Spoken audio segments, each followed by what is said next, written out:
It is indeed possible to have a grounding system that performs better than the one provided by the power company. The grounding system of a building typically connects to the power company's ground at the electrical service entrance. However, the utility's ground may not always be sufficient, especially in locations with high soil resistivity or during electrical storms. To enhance the grounding system at a facility, several steps can be taken. Firstly, install a separate grounding system. This involves installing a network of grounding rods or electrodes directly into the earth and the property. These rods should be spaced adequately to minimize any mutual interference between them. Secondly, connect the grounding system to the building's electrical system. This connection is usually made at the electrical service entrance or through a dedicated grounding busbar within the building. Thirdly, bond all electrical equipment to the grounding system. Bonding ensures that all metal parts of electrical equipment are connected to the grounding system, providing a low impedance path for fault currents to flow back to the source, thus facilitating the operation of overcurrent protective devices like circuit breakers. Fourthly, test the grounding system. After installation, the grounding system must be tested to verify its effectiveness. A ground resistance tester is used to measure the resistance to ground. The goal is to achieve a low resistance value, typically 5 ohms or less, as recommended by electrical codes like the National Electrical Code, or NEC. Fifthly, monitor the grounding system. Regular monitoring helps ensure that the grounding system continues to function correctly over time. This can involve periodic testing of ground resistance and visual inspections of grounding connections. Now let's talk about some additional considerations. In areas where the soil has high resistivity, it may be necessary to install deeper electrodes or multiple grounding rods to lower the resistance to ground. High soil resistivity hinders the flow of current into the earth, making it more difficult to achieve an effective ground. During electrical storms, the power company's ground can become overloaded due to the surge of current from lightning strikes. A separate grounding system can provide a more reliable and direct path to the earth for these surges, reducing the risk of damage to equipment and the electrical system. It is also crucial to consult with a qualified electrician or grounding specialist to design and install a grounding system that meets the specific needs of the facility. They can assess the site conditions, calculate the required grounding capacity, and ensure compliance with all applicable electrical codes and regulations. In addition to these measures, consider implementing surge protection devices, SPDs, throughout the electrical system.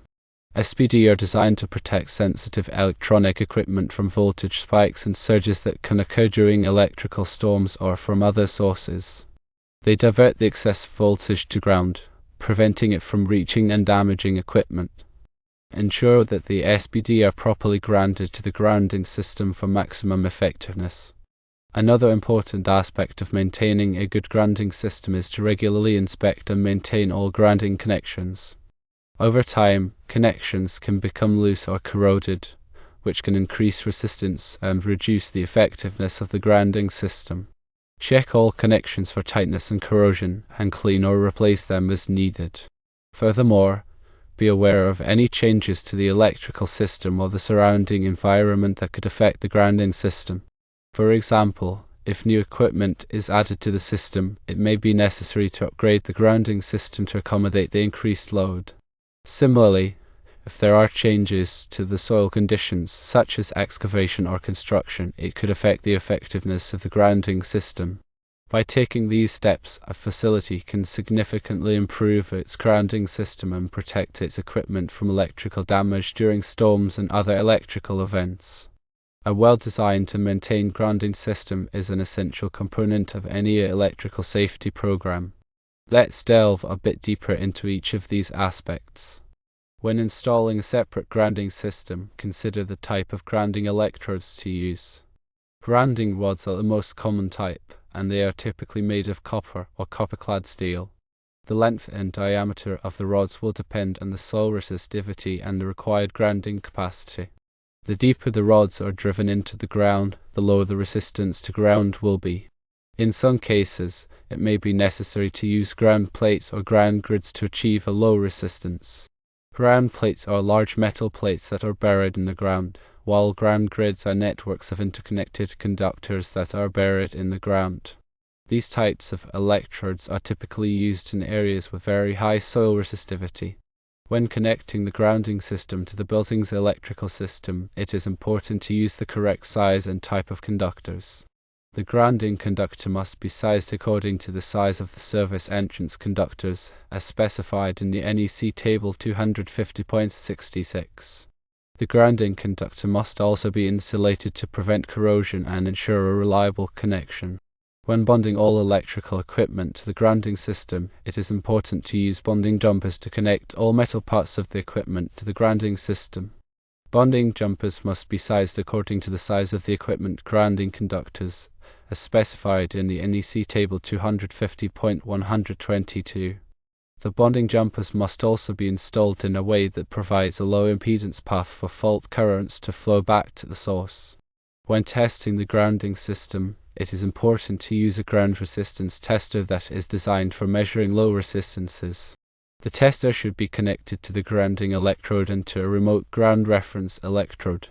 The tester will then inject a current into the ground and measure the voltage drop between the two electrodes. The resistance to ground can be calculated using Ohm's law. When monitoring the grounding system, it is important to keep records of all test results and inspections. This will help to identify any trends or problems that may be developing. It is also important to have a regular maintenance schedule for the grounding system. This should include inspecting all connections, cleaning or replacing corroded parts, and retesting the system. In addition to these measures, consider installing a lightning protection system for the building. A lightning protection system is designed to protect the building from direct lightning strikes. It consists of a network of air terminals, conductors, and grounding electrodes that are designed to intercept lightning strikes and safely conduct the current to ground. A lightning protection system can significantly reduce the risk of damage to the building and its contents from lightning strikes. Now, let's talk about surge protection devices, SPDs, in more detail. SPD are available in a variety of types and sizes depending on the application. They are typically installed at the service entrance, at distribution panels, and at individual equipment locations. SPD work by diverting excess voltage to ground. When a voltage surge occurs, the SPD will clamp the voltage to a safe level, preventing it from reaching and damaging equipment. SPD are rated by their surge current capacity, which is the amount of current that they can safely divert to ground. The surge current capacity should be selected based on the expected surge levels in the area. It is also important to select SPD that are listed by a recognized testing laboratory, such as Underwriters Laboratories or ALL. This will ensure that the SPD meets safety and performance standards. When installing SPD, it is important to follow the manufacturer's instructions carefully. SPD should be installed by a qualified electrician. SPD should also be inspected regularly to ensure that they are functioning properly. If an SPD has been damaged or has reached the end of its service life, it should be replaced immediately. A proper grounding system combined with surge protection devices can provide comprehensive protection for a building and its equipment from electrical damage. This is especially important in areas that are prone to electrical storms or other electrical disturbances. Remember to consult with a qualified electrician or grounding specialist to design and install a system that meets the specific needs of the facility. They can assess the site conditions, calculate the required grounding capacity, and ensure compliance with all applicable electrical codes and regulations. Keep in mind that the NEC, specifically Article 250, provides detailed requirements for grounding and bonding electrical systems. It's essential to adhere to these standards to ensure a safe and effective grounding system. For example, NEC Section 250.50 covers grounding electrode systems, while NEC Section 250.104 addresses bonding of metal water piping systems and other metal structures. NEC Section 250.66 provides guidance on size and grounding electrode conductors. Also, consider the impact of sensitive electronic equipment on grounding requirements. Electronic equipment is particularly susceptible to damage from voltage surges and ground loops. Ensure that the grounding system is designed to minimize these risks. Use isolated ground receptacles for sensitive electronic equipment to prevent ground loops. An isolated ground receptacle has a separate grounding conductor that is isolated from the building's normal grounding system. This helps to reduce noise and interference that can affect the performance of the electronic equipment. Regular testing and maintenance of the grounding system are crucial. Ground resistance should be tested at least annually, and more frequently in areas with corrosive soil conditions. Visual inspections should be conducted regularly to check for loose connections, corrosion, and other signs of damage. Keep detailed records of all inspections and tests. These records can be used to track the performance of the grounding system over time and to identify any potential problems. Educate employees about the importance of grounding and bonding. Employees should be trained to recognize the signs of a faulty grounding system, such as flickering lights, shocks, or equipment malfunctions. They should also be trained to report any problems to a qualified electrician. A well-maintained grounding system is an essential component of a safe and reliable electrical system.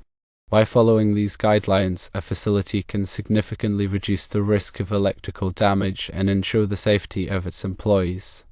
Another factor to consider is the type of electrical service. A separately derived system, such as a generator or an uninterruptible power supply (UPS), requires its own grounding electrode system. This is to ensure that the separately derived system has a reliable path to ground, even if the main building grounding system is compromised. When installing a grounding electrode system for a separately derived system, follow the requirements of NEC Section 250.30. This section provides detailed guidance on the location, size, and type of grounding electrodes that are required. Also, be aware of the potential for stray voltage. Stray voltage is unwanted voltage that can appear on grounded metal surfaces. It can be caused by a variety of factors, including poor grounding, faulty wiring, and inductive coupling. Stray voltage can be a safety hazard, as it can cause shocks or electrocution. To prevent stray voltage, ensure that all electrical equipment is properly grounded and bonded. Also, use shielded cables to minimize inductive coupling. If stray voltage is detected, contact a qualified electrician to investigate the cause and take corrective action. Now let's talk about the role of the local utility company in grounding. While a facility may have its own grounding system, it is still important to coordinate with the local utility company. The utility company's grounding system is typically connected to the facility's grounding system at the service entrance. This connection provides a common ground reference for both systems. The utility company may have specific requirements for grounding that must be followed. These requirements may be outlined in the utility company's service agreement or in local electrical codes. It is important to be aware of these requirements and to ensure that the facility's grounding system complies with them. In some cases, the utility company may require the facility to install additional grounding electrodes or to upgrade its grounding system. This may be necessary to ensure the safety and reliability of the electrical system. By working closely with the local utility company, a facility can ensure that its grounding system is properly coordinated and meets all applicable requirements. Let's consider the specific requirements for grounding different types of equipment. For example, the NEC has specific requirements for grounding swimming pools, spas, and hot tubs. These requirements are designed to protect people from electrical shock hazards. Swimming pools, spas, and hot tubs must be bonded to a common grounding system. This includes bonding all metal parts of the pool, spa, or hot tub, as well as any metal equipment that is located within 5 feet of the water. The bonding conductors must be sized according to the requirements of the NEC. Also, ground fault circuit interrupters, or GFCIs, are required for all electrical circuits that serve swimming pools, spas, and hot tubs. GFCIs are designed to protect people from electrical shock by interrupting the circuit when a ground fault is detected. In addition to these requirements, it is important to follow all manufacturers' instructions for grounding electrical equipment. The manufacturer's instructions may provide additional guidance on how to properly ground the equipment. By following these requirements, you can help to ensure the safety of people who use swimming pools, spas, and hot tubs. Also, consider the impact of corrosion on grounding systems. Corrosion can damage grounding electrodes and conductors, reducing their effectiveness. In areas with corrosive soil conditions, it is important to use corrosion-resistant materials for grounding electrodes and conductors. Copper-clad steel grounding rods are a good choice for areas with corrosive soil conditions. These rods have a steel core that provides strength and a copper cladding that provides corrosion resistance. Also, consider using a grounding compound to improve the conductivity of the soil around the grounding electrodes. Grounding compounds can help to reduce the resistance to ground and improve the effectiveness of the grounding system. Regular inspections and maintenance are essential to prevent corrosion from damaging the grounding system. Inspect grounding electrodes and conductors for signs of corrosion and replace them as needed. Also, clean grounding connections to remove any corrosion that may have accumulated. By taking these steps, you can help to ensure that the grounding system remains effective over time. Remember to document all aspects of the grounding system. Keep detailed records of the design, installation, testing, and maintenance of the grounding system. This documentation can be used to track the performance of the grounding system over time and to identify any potential problems. The documentation should include the following information: the location and type of grounding electrodes, the size and type of grounding conductors, the results of ground resistance tests, the dates of inspections and maintenance, and any repairs or modifications that have been made to the grounding system.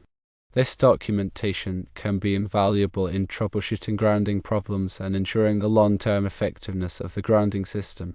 Finally, stay up to date on the latest grounding requirements and best practices. The NEC is updated every 3 years, and it is important to be aware of any changes that may affect the grounding system.